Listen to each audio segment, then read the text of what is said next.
Hello প্রিয় বন্ধুরা, কেমন আছো? আশা করি সকলেই ভালো আছো। আমি তোমাদের প্রিয় নীলু ব্লগ আবারও চলে আসলাম নতুন একটি গল্প নিয়ে। গল্পটি শেষ পর্যন্ত শুনলে তোমাদের দাঁড়িয়ে যাবে। আমার মায়ের সাথে আপনাদের পরিচয় করিয়ে দিই। আমার মায়ের নাম শ্রীমতী জয়শ্রী ঘোষ চৌধুরী, বয়স ৩৮ বৎসর। গায়ের রং শ্যামলা, কিন্তু ভারী মিষ্টি চেহারা, এবং তার থেকেও বেশি মিষ্টি ওনার হাসিটা। মায়ের মনটা ভারী সরল, তবে বুদ্ধি তীক্ষ্ণ। কিন্তু যত বুদ্ধি সব বাইরের জগতের ক্ষেত্রে। আমার বেলায় মায়ের শুধু সরলতা আর ইমোশন কাজ করে। আমার বাবা অনির্বাণ ঘোষ চৌধুরী একজন লেক এজেন্ট এবং কিছু অন্যান্য ব্যবসা করে।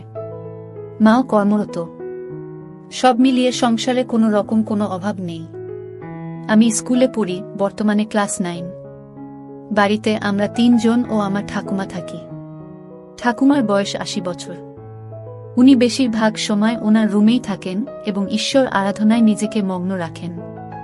আমার মায়ের প্রতি কোনো রকম কোনো দৃষ্টি শুরুতে আমার ছিল না। ছোটবেলায় সব ছেলেরা যে চোখে নিজের মাকে দেখে, আমিও সেভাবেই দেখতাম। কিন্তু আমার একটা বৈশিষ্ট্য ছোটবেলার থেকেই ছিল, মোটামুটি 12 বছর বয়স থেকে, সেটা হচ্ছে নেক ফেটিশ বা মহিলাদের গলার প্রতি এক অদ্ভুত আকর্ষণ। আর আমার মায়ের প্রতি আমার সূত্রপাত ঘটে আমার এই ফেটিশের দ্বারা। আমি শুরুতে ফেটিশ কি জিনিস জানতাম না, শুধু দেখতাম যে মহিলাদের গলা দেখতে অথবা ছুতে আমার খুব ভালো লাগত। সে বয়সের মহিলা বলতে তো শুধুমাত্র স্কুলের শিক্ষিকারা। মায়ের দিকে শুরুতে সেই দৃষ্টি পড়েনি। তখন শুধু স্কুল শিক্ষিকাদের গলা নানা বাহানায় স্পর্শ করতাম এবং তাতেই তৃপ্তি পেতাম। আস্তে আস্তে বয়স বাড়ল। বয়সের সাথে সাথে আমার পিপাসাও বাড়ল। কিন্তু নেক ফেটিশটা বা মহিলা গলার প্রতি লোকটা কিন্তু আমার রয়ে গেল। যখন আমার বয়স 18, তখন হঠাৎ একদিন আমার দৃষ্টিতে মা ধরা দিল। তখন গরমের ছুটি চলছিল। আমি বাড়িতে, বাবা বাইরে কাজে গেছেন, ঠাকুমা নিজের রুমে নিজের মনে আছেন এবং মায়েরও কোনো কারণে অফিস ছুটি, তাই মা ও বাড়িতে। সেদিন অসম্ভব গরম পড়েছিল আর আমরা সবাই গরমে ঘেমে একাকার। আমি ড্রয়িং রুমে বসে টিভি দেখছিলাম আর মা রান্নাঘরে কাজে ব্যস্ত ছিল।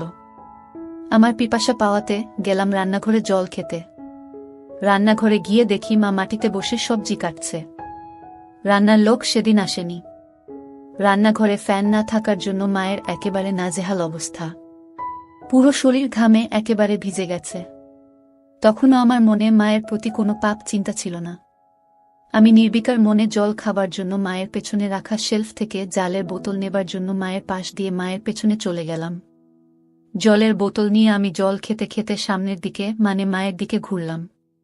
মা আমার ঠিক সামনে বসে সবজি কাটছিল আর আমি একদম মায়ের পেছনে। আমাদের রান্নাঘরটা ছোট। মায়ের কাছাকাছি দাঁড়ানো সত্ত্বেও এর আগেই কোনোদিন কোনো পাপ চিন্তা আমার মনে আসেনি। কিন্তু সেদিন জল খেতে খেতে হঠাৎ কি মনে হলো, একবার নিচে মায়ের দিকে তাকালাম। দেখে আমি আর থাকতে পারলাম না, অনুভব করলাম আমার ওটা দাঁড়িয়ে পড়েছে। সেদিনই তখন জীবনে প্রথমবার আমার মনে আমার মাকে নিয়ে লোভ জন্মালো। আমি ভাবতে থাকলাম, আমি আমার স্কুল শিক্ষিকাদের ক্ষেত্রে যেরকম বাহানা দিয়ে ওনাদের স্পর্শ করতাম, সেরকম একটা বাহানা করতে থাকলাম মনে মনে। একসময় আমি মাকে বলে উঠলাম, মা মা বল কি হয়েছে? মা তোমার গলায় কি একটা আছে? মা আমার গলায় আবার কি থাকবে? না মা, তোমার গলায় কি একটা লেগে আছে। মা কই বলে মা নিজের হাত দিয়ে একটু নিজের গলাটা পরিষ্কার করার চেষ্টা করল। এদিকে আমি তো নিজেকে সামলাতে পারছিলাম না। আমি বললাম, হয়নি মা, এখনো লেগে আছে। মা নিজের ঘামে ভেজা গলা আর ঘাড় হাত দিয়ে মুছতে মুছতে বলল, এখনো আছে? কি লেগে আছে রে? আমি দূর থেকে বুঝতে পারছি না। আমাকে তোমার গলার কাছে গিয়ে দেখতে হবে। মনে হয় পিঁপড়ে বা এমনি নোংরা। আমি তোমার গলার কাছে এসে দেখব মা, কি লেগে আছে। মা আচ্ছা থাক লেগে। আমার গলায় কি লেগে আছে না আছে তোকে দেখতে হবে না। তুই পড়তে বসকে যা। শুধু পড়ায় ফাঁকি দেয়া। সকাল থেকে তো পড়তেই বসলি না। আমার মনটা খারাপ হয়ে গেল। ভাবছিলাম এই সুযোগটা হাতছাড়া হয়ে গেল বুঝি। কিছু একটা করতে হবে। আমি বললাম, হ্যাঁ যাচ্ছি পড়তে, কিন্তু তোমার গলায় ওটা লেগেই থাকবে। দেখতে কেমন একটা লাগছে। মা কি এমন লেগে আছে রে? কি? এই বলে মা আবার নিজের 2 হাত দিয়ে নিজের গলাটা ভালো করে ম্যাসাজ করার মতো ডলে পরিষ্কার করার চেষ্টা করল। আমি, উহু, এখনো লেগে আছে, যায়নি। আসলে তোমার গলাটা ঘামে ভিজে আছে তো তাই বোঝা যাচ্ছে না। এদিকে আসলে মায়ের গলায় কিছু ছিলই না শুরু থেকে। মা তো আর সেটা জানতো না, তাই মা আমার নাটক ও পাপ বুদ্ধিটাও বুঝতে পারছিল না। মা এবার খানিকটা বিরক্ত হয়েই বলল, দাঁড়াতো, আয়নায় গিয়ে দেখি। আমি ভাবলাম, যা সর্বনাশ, আয়নায় দেখলে তো মা বুঝে যাবে যে মায়ের গলাতে কিছু লেগে নেই আর আমার কার্যসিদ্ধি হবে না। সাথে সাথে আমি বলে উঠলাম, মা আমি তোমার গলাটা পরিষ্কার করে দেব।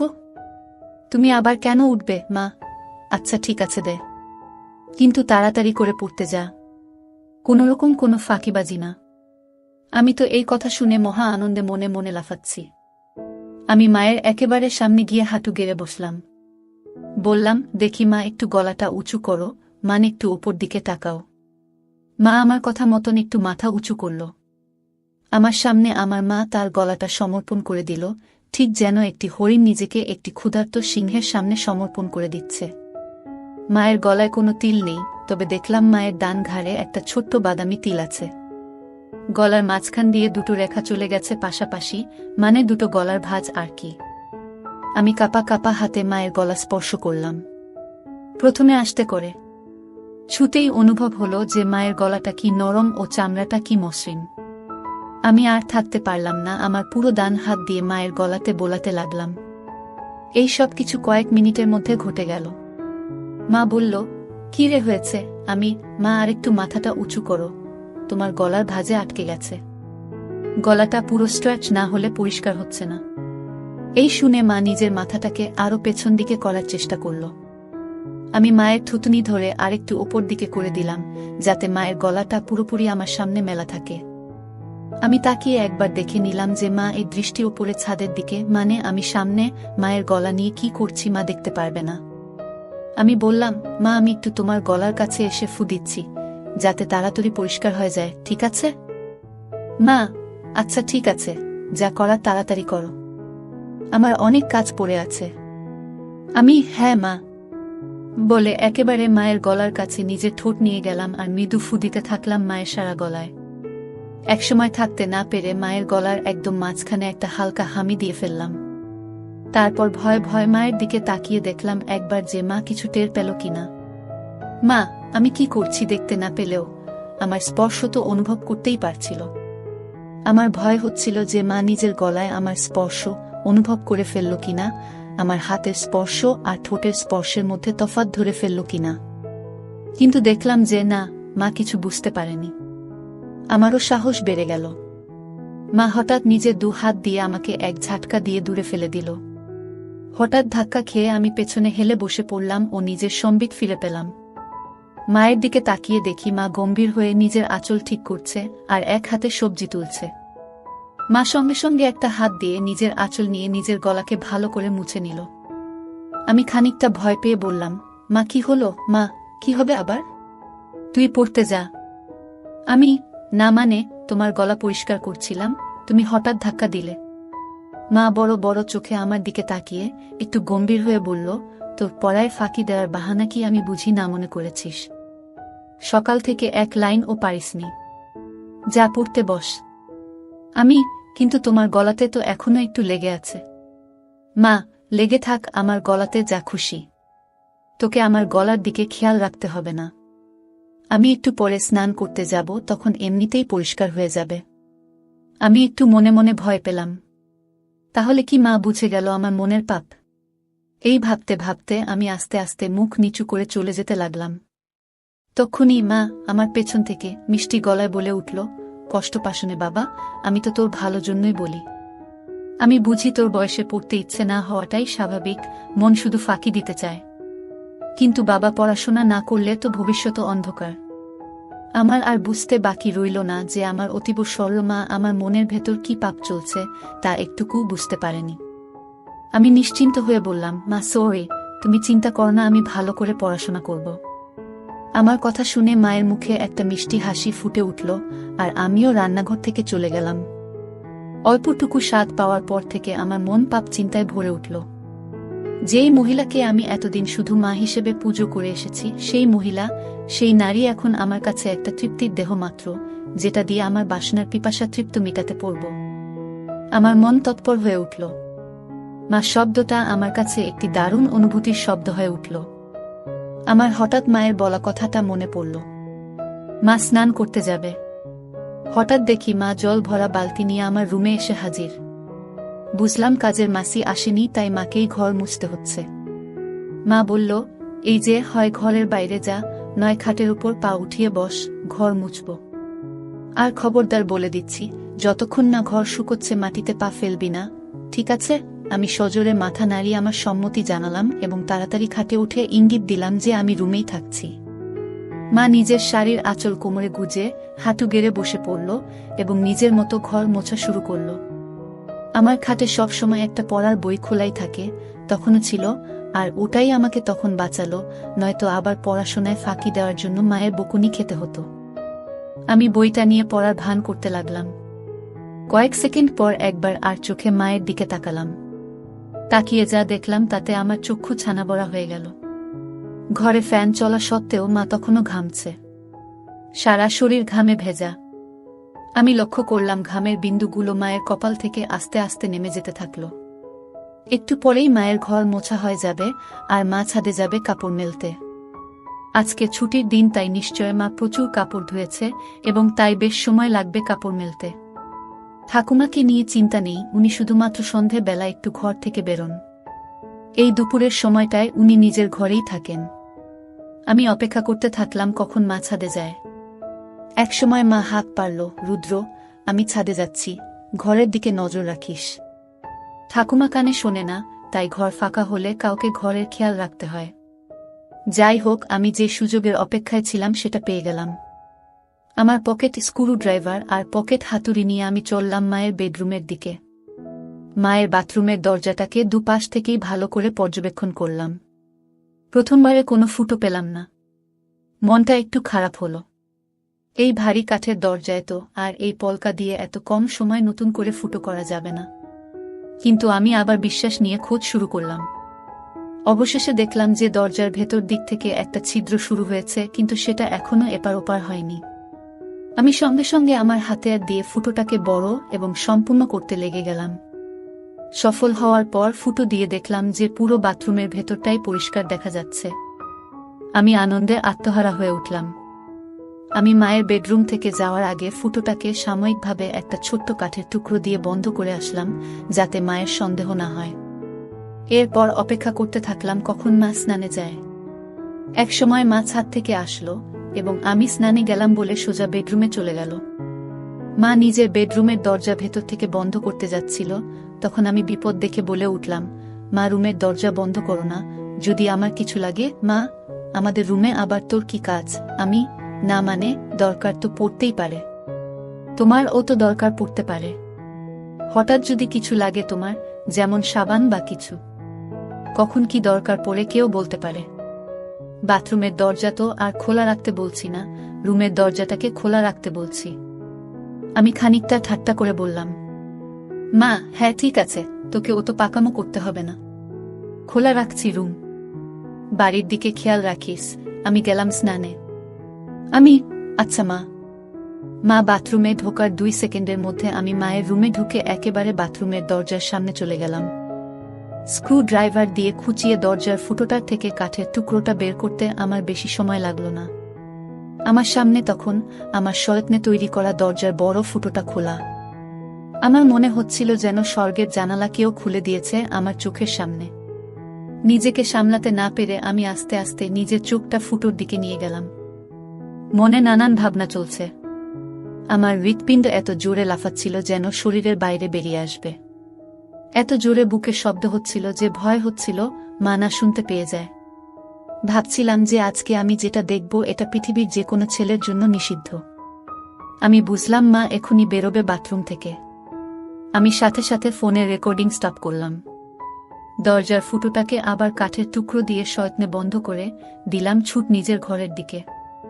নিজের ঘরে পৌঁছানো মাত্র শুনতে পেলাম মা বাথরুমে থেকে বেরিয়ে এসেছে।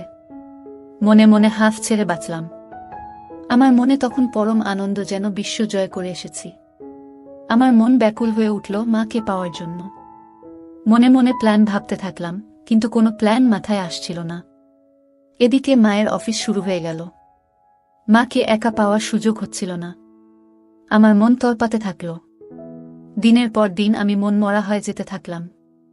পড়ায় মন বসছিল না। টিউশন টিচারের কাছ থেকে আমার নামে নালিশও আসে মায়ের কাছে। মা আমাকে নিয়ে একদিন বাবার সাথে সন্ধেবেলা বসে। জিজ্ঞেস করে কি হয়েছে আমার, বোঝায় ভালো করে পড়তে। কিন্তু আমি কি আর আসল কারণটা বলতে পারি, তাই চুপ করে বাবা মায়ের কথা শুনি এবং হজম করি। এভাবে বেশ কিছু দিন কেটে যায়, আমার মানসিক ও শারীরিক পরিস্থিতির উন্নতি হয় না।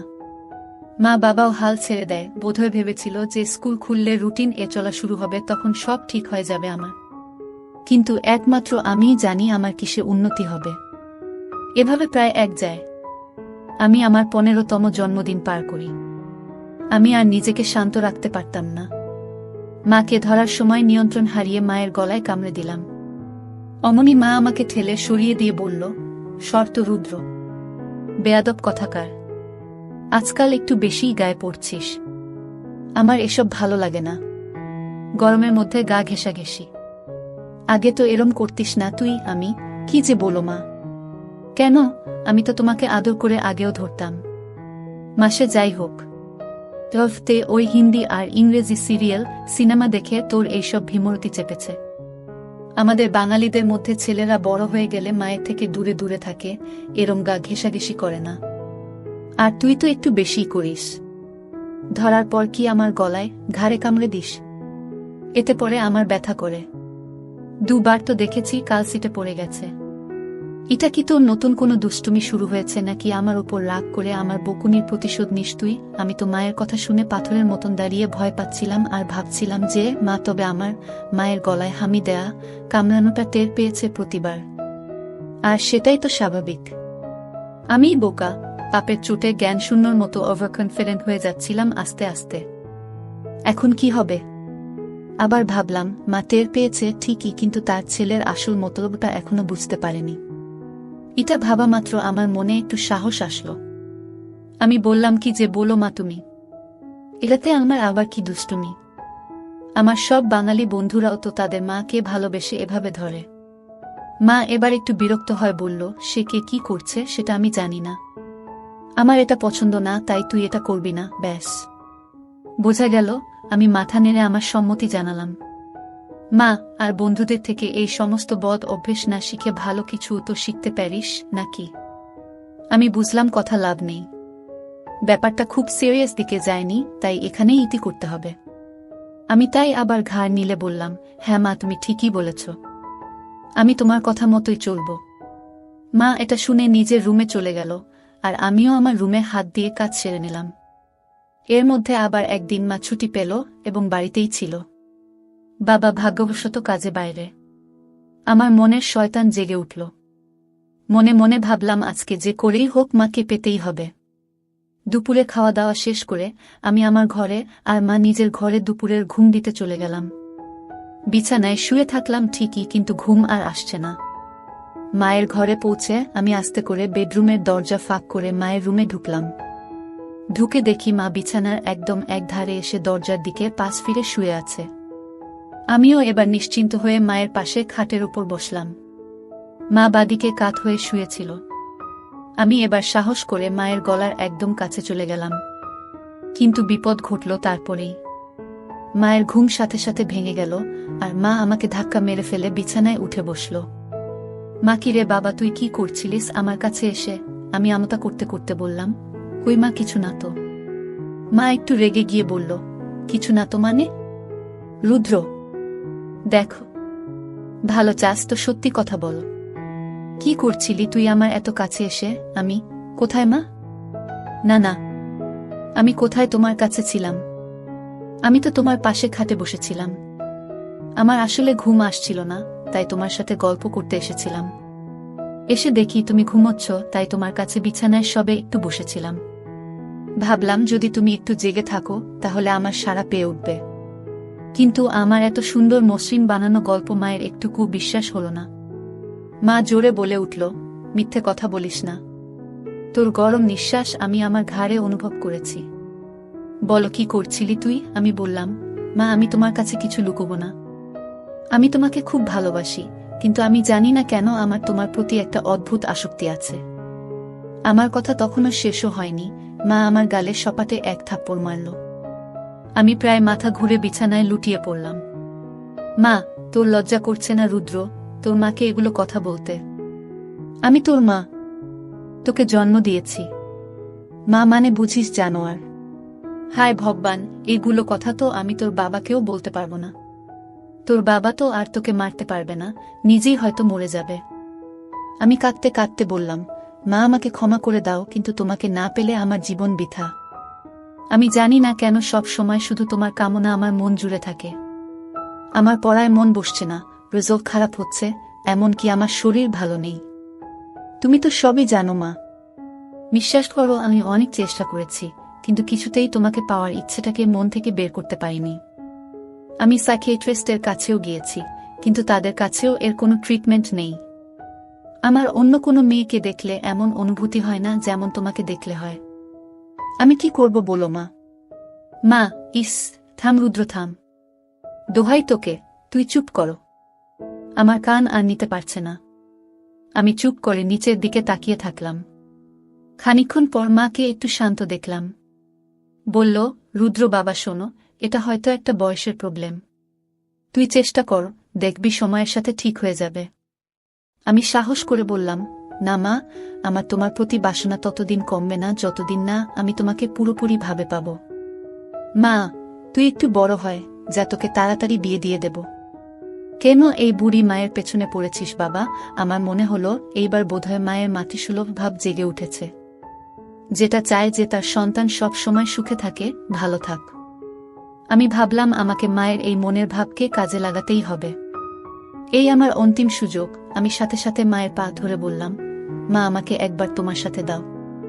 আমার আর এই জ্বালা সহ্য হচ্ছে না মা। মা প্লিজ। মা অল্প অল্প কাঁদতে কাঁদতে বলল, বাবা এ হয় না। আমি তোর জন্মদাত্রী মা। তুই এখন ছোট, তাই তুই কি চাইছিস সেটা বুঝতে পারছিস না। এটা হয় না বাবা, প্লিজ বোঝ। আমি খেয়াল করলাম যে মায়ের মুখে আর রাগের কোনো চিহ্ন নেই। মা পুরো ইমোশনাল হয়ে আছে। আমি মনে মনে ভাবলাম, এখনই খেলতে হবে। আমি সোজা হয়ে বসে আমার 2 হাত দিয়ে মায়ের 2 কাঁধ ধরে ফেললাম আর মায়ের একদম কাছে চলে গিয়ে বললাম, মা প্লিজ একবার দাও। সব ঠিক হয়ে যাবে, প্রমিস। আর কোনো দিন তোমাকে বিরক্ত করব না। কোনো দিন কোনো কারোর সাথে দুষ্টুমি করব না। ভালো করে পড়াশোনা করব, ভালো রেজাল্ট করব। প্লিজ মা, প্লিজ। আমি বলতে বলতে একটা হামি খেলাম আর বলতে থাকলাম, প্লিজ মা। মা গো, জাস্ট একবার প্লিজ। আর কিচ্ছু চাই না, শুধু একবার দাও। মা হঠাৎ একটা চিৎকার করে উঠল।